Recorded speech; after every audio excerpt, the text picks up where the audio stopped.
Dari awal dulu.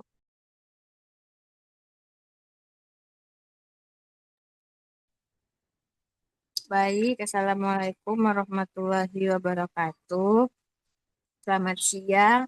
Perkenalkan, saya Sophie Anjala sebagai moderator dari presentasi kelompok 4 hari ini yang berjudul terapi somatik dengan tindakan restrain, sirkulasi, elektroagramasi, dan fototerapi. Dan untuk nama kelompoknya sendiri ada Dalvina, Etika Budi, Adi Ismail, Nob Armen, Anggreni, Sekar Nur,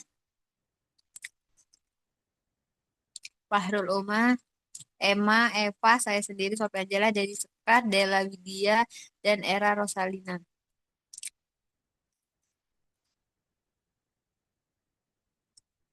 Baik, untuk latar belakangnya sendiri, gangguan kesehatan jiwa merupakan salah satu masalah kesehatan yang membutuhkan penanganan khusus, baik secara fisik maupun psikologis. Individu dengan gangguan jiwa seringkali menunjukkan perilaku yang sulit dikendalikan, seperti agitasi, amuk, atau bahkan risiko mencelakai diri sendiri dan orang lain. Dalam dunia keperawatan jiwa, berbagai pendekatan terapi digunakan untuk membantu mengelola kondisi ini, salah satunya adalah terapi somatik.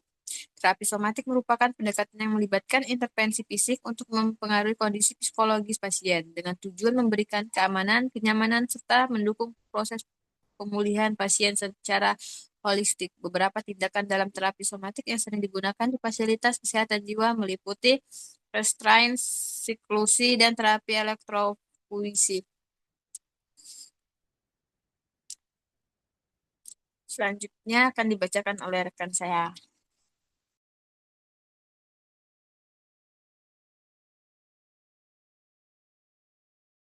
Slide selanjutnya, Mbak.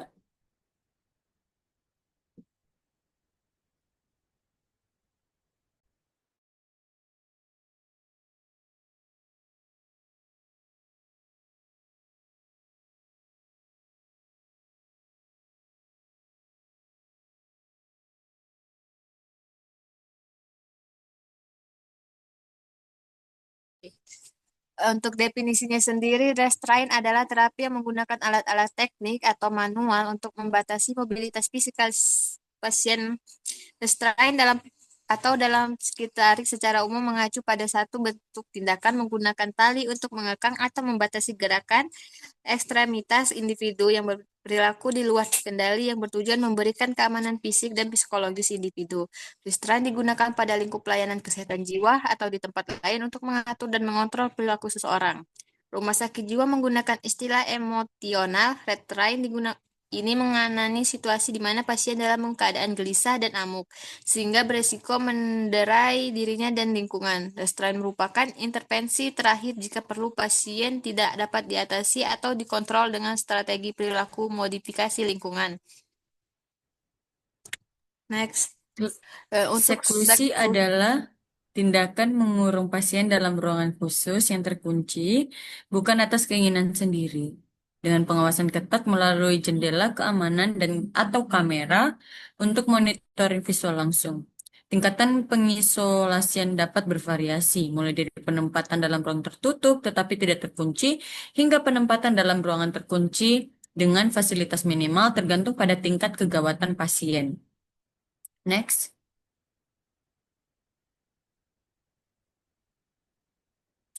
Elek Elektrokonvulsi atau ECT adalah prosedur medis yang menggunakan arus listrik untuk memicu kejang terkendali di otak pasien yang telah dianestesi. Terapi ini digunakan untuk mengobati gangguan psikiatri berat yang tidak berespon pengobatan lain, seperti depresi berat, skizofrenia, dan katatonia.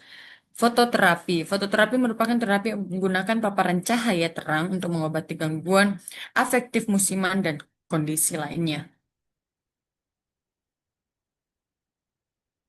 Tujuan terapi ini untuk tindakan restrain yaitu untuk memastikan keselamatan dan kenyamanan, untuk menurunkan perilaku agresif sudah tidak mempan lagi dengan obat-obatan, dan untuk mencegah jatuh pada pasien yang sedang bingung, dan seterusnya.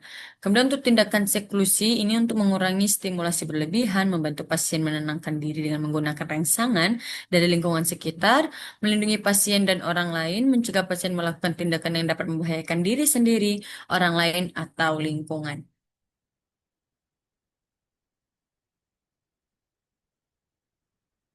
Dan untuk tindakan ECT ini memberikan perbaikan gejala yang cepat pada gangguan mental berat, terutama ketika terapi farmakologis tidak efektif atau pasien berada dalam kondisi darurat psikiatri, seperti risiko bunuh diri dan katatonia.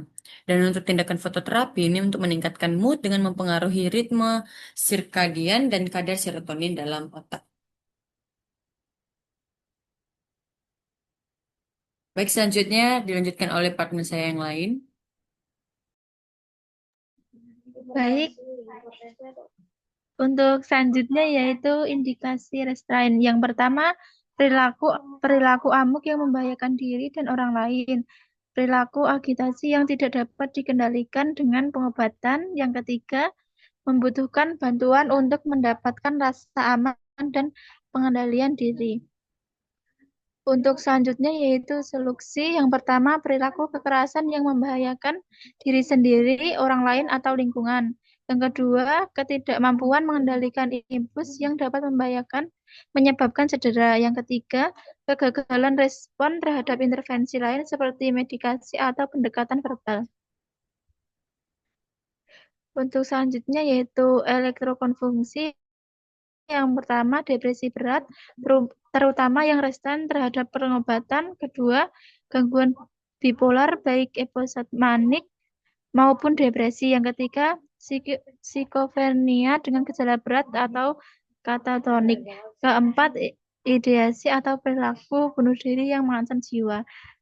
Selanjutnya, fototerapi yaitu gangguan afektif musim dan depresi ringan hingga berat. Selanjutnya dilanjutkan Mbak Emma.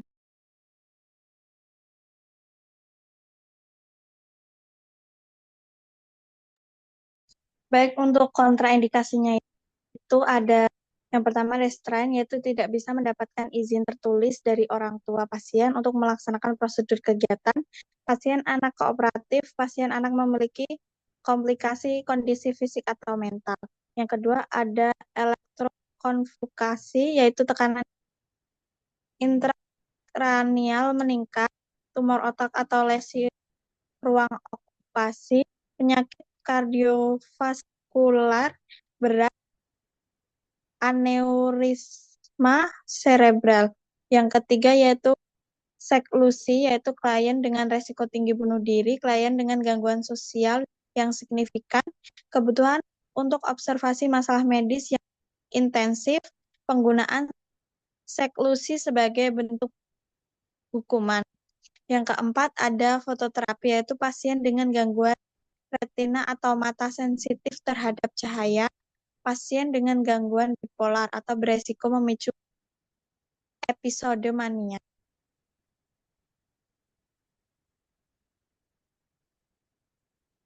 Untuk prosedurnya yaitu tindakan restrain, standar prosedur restrain di RSJ, HB, Sanin, Padang. Pelaksanaan restrain merupakan protokol pengikatan. Pengikatan dilakukan di tempat tidur dengan posisi tidur telentang.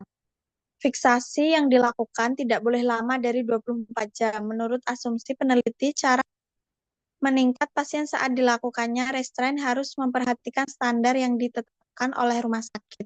Hal ini untuk mencegah cedera fisik yang mungkin terjadi pada diri pasien, terutama pada pasien berperilaku kekerasan. Petugas ataupun perawat harus bisa mengikat pasien pada daerah-daerah yang berhubungan dengan anggota gerak. Untuk tindakan seklusinya, langkah-langkah pelaksanaan seklusi yaitu persiapan ruangan, yaitu menyiapkan ruangan khusus yang aman dan nyaman, memperhatikan privasi klien. Yang kedua, persiapan alat, yaitu menyiapkan alat pengegakan fisik jika diperlukan, seperti kamisoles atau manset. Lalu yang ketiga ada persiapan petugas, yaitu tim yang terdiri dari minimal 3 orang terlatih. Yang keempat ada pelaksanaan, yaitu melakukan tindakan dengan sikap tenang dan empati.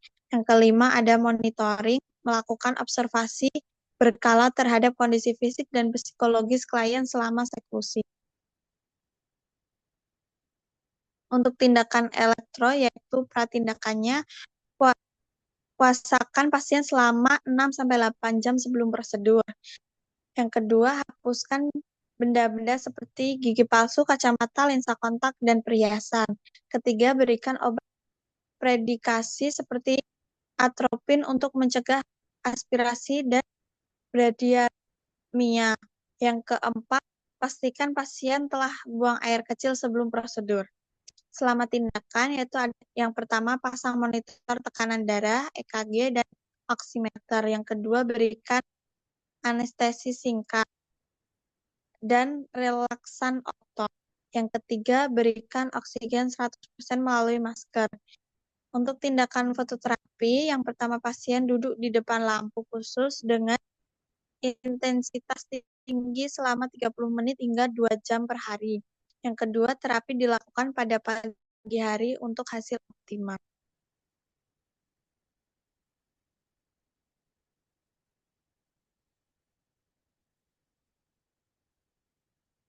Untuk komplikasinya yaitu restrain, komplikasi fisik diantaranya luka tekan, retensi urin, inkontinensia, dan sulit BAB.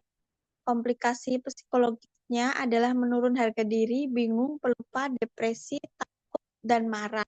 Untuk alat fiksasi ikatan untuk tangan dan kaki terbuat dari bahan katun panjang 1,5 meter hingga digunakan untuk pasien gaduh, gelisah, atau tidak kooperatif yang menyebabkan risiko tinggi jatuh. Untuk seklusinya yaitu cedera fisik akibat perlawanan atau penggunaan alat menegakkan, gangguan psikologis seperti trauma atau peningkatan kecemasan, resiko medis seperti dehidrasi, gangguan sirkulasi, dan juga infeksi. Untuk komplikasi elektrokonvulsi yaitu kehilangan memori sementara, kebingungan pasca operasi, sakit kepala, mual, dan juga nyeri otot. Resiko terkait anestesi umum, komplikasi kardiovaskular pada pasien dengan kondisi jantung tertentu. Untuk seklusinya yaitu iritasi mata, sakit kepala, dan insomnia jika dilakukan terlalu malam.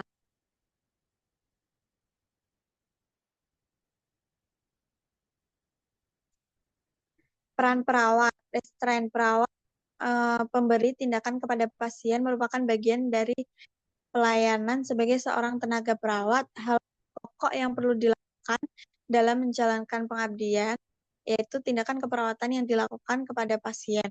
Hasil penelitian ini, asup keperawatan yang dilakukan oleh perawat adalah asuhan keperawatan selama dilakukan restrain pada tahap evaluasi mengobservasi keadaan pasien selama restrain.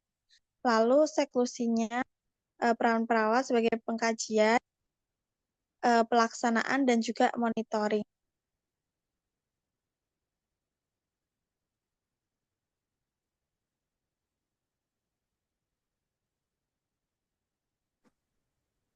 Selanjutnya diteruskan dengan rekan saya. Baik, selanjutnya untuk peran perawat pada ICT, yaitu persiapan pasien, menginformasikan prosedur, memastikan pasien puasa, memeriksa tanda vital, menghentikan obat sesuai instruksi dokter, pendampingan pasien, memberikan dukungan fisiologis, memantau tanda vital selama, setelah, dan tindakan, pemantauan dan perawatan pasca ICT, memantau kesadaran, mencegah komplikasi seperti cedera saat kejang, membantu rehabilitasi kognitif jika diperlukan, dan edukasi keluarga. Untuk fototerapi, memberikan edukasi mengenai prosedur dan manfaat terapi, memantau efek samping kenyamanan pasien selama terapi, mengatur jadwal terapi sesuai kebutuhan. Next.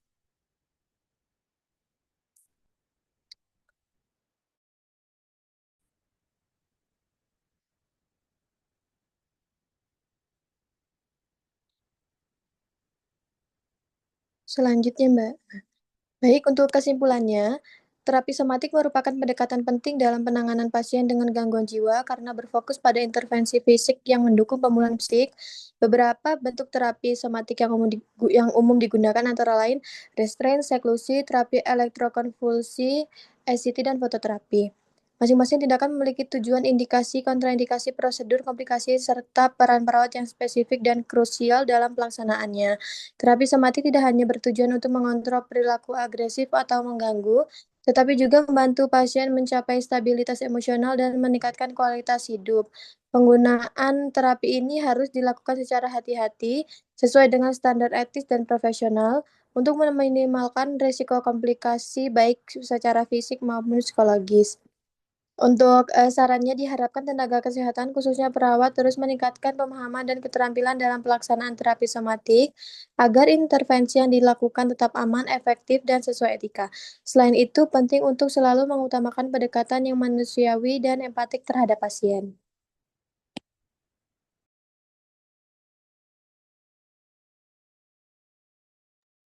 Baik, terima kasih atas materi yang sudah membacakan. Dan sekian presentasi dari kami. Apabila ada kesalahan kata, kami mohon maaf. Kami akhiri. Wassalamualaikum warahmatullahi wabarakatuh.